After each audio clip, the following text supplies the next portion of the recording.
If what I am is what's in me, then I'll stay strong, that's who I'll be. And I will always be the best me that I can be.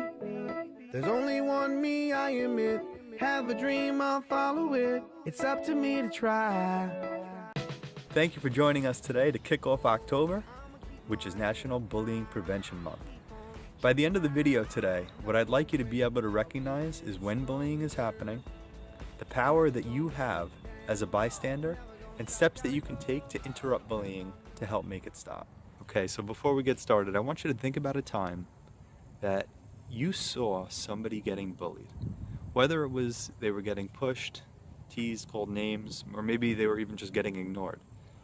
And when you saw this happening, you weren't the person that was doing or saying anything mean, but you saw it happen and you felt sorry for them and you just didn't say anything. This is a scenario where your position would be called a bystander. You weren't actually doing the teasing, but you saw it happen. Many times we don't realize the important role that we have as a bystander and how our actions are either going to enable the bullying to continue to happen, or they could also interrupt the bullying and make it stop. The title of the story that we'd like to share today is called Say Something. And this book is written by Peggy Moss and illustrated by Leah Leon. So this is a very powerful book. And what I want you to do is, as you're listening, I want you to think about the main character and try to determine whether or not the main character is a bully or a bystander.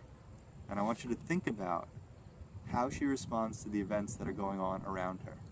Say Something by Peggy Moss, illustrated by Leah Lyon.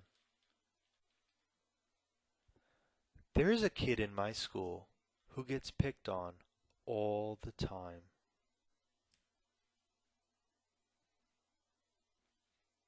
I think he's sad.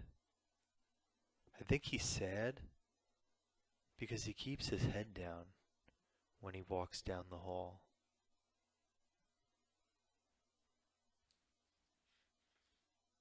And he hardly ever says hello.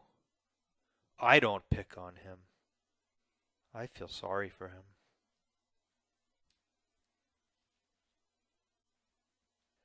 There's another kid in my school who gets teased. He gets called names.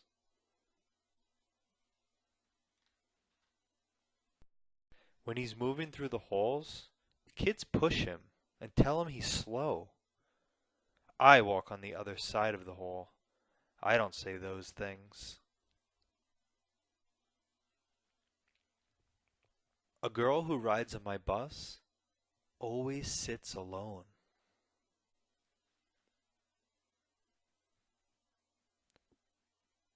Sometimes kids throw things at her and call her names. The girls who sit behind her laugh. I don't laugh. I don't say anything. As you're probably noticing in this book, there are kids in the school that are bullying by pushing or teasing. Some are even bullying by ignoring others. The girl in this story is a bystander who sees these things happening and would never do or say these things herself. Can you make a connection to a time when you were a bystander? A time where you felt sorry but didn't get involved? As a bystander, you have a very important role. See if you could find out what the major event in this story is and what the main character becomes most upset about. Well, one day my friends were out and I had to sit alone in the cafeteria. Some kids came over to me and they started telling jokes. And I laughed until the jokes started to be about me.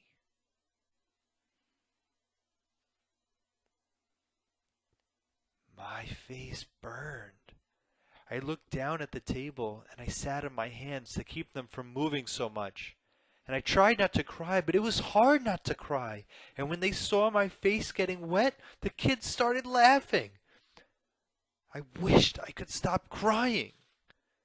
I wish I could disappear.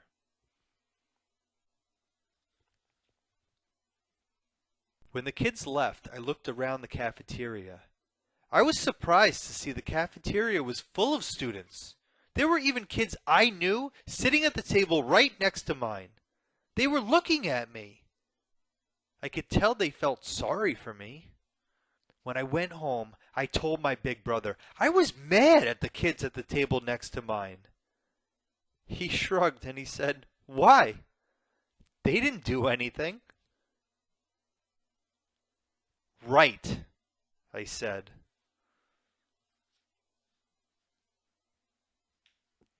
On the bus the next day, I sat next to the girl who always sits alone.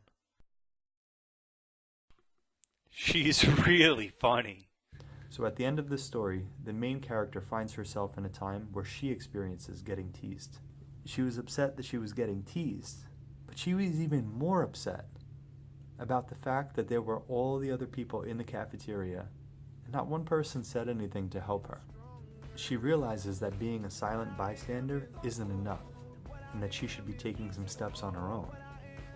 So it's important to know our roles as a bystander and easy ways that we could step in to interrupt bullying and make it stop.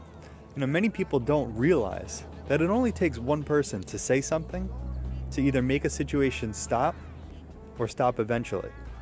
It's as easy as saying things like, "What you're saying is so mean." Dude, stop. You're not funny when you treat people like that. That's not cool. That's so 10 minutes ago. Dude, knock it off. Stop. What are you doing? Nobody wants to hear that. Stop doing that. It's not funny. You're not funny when you treat people like that.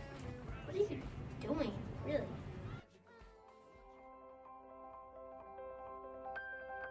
For those of you out there that feel that, hey, my voice won't matter, what's my voice going to do in this situation where this individual, needs some help and I'm just one voice? It's not true. If one person stands up and says, no, that's not cool, and 2 people stand up, and 3 people, and 4, and so on, well, suddenly that bully is up against 10 people, or 20 people, or 30 people instead of 1. Your one comment you make, it doesn't have to be this big, I am Superman, I am going to tell you to stop.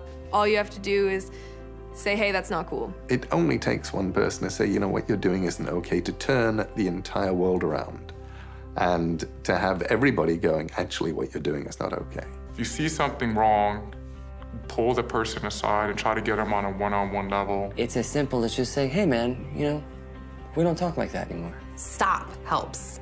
What are you doing helps. It's just about injecting yourself into a situation that you know in your gut is wrong. Don't just not stick up for someone because it feels awkward.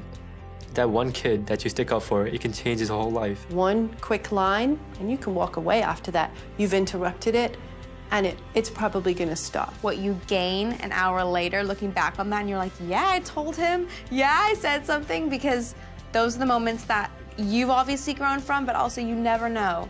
That could have made such an impact on that person because no one's actually ever called them out. You know you're living when you're being courageous, and we need more heroes. And the smallest gesture of just stepping in front of someone and just shaking your head, you just take the power away. Every time that you speak out is one less person getting bullied every day.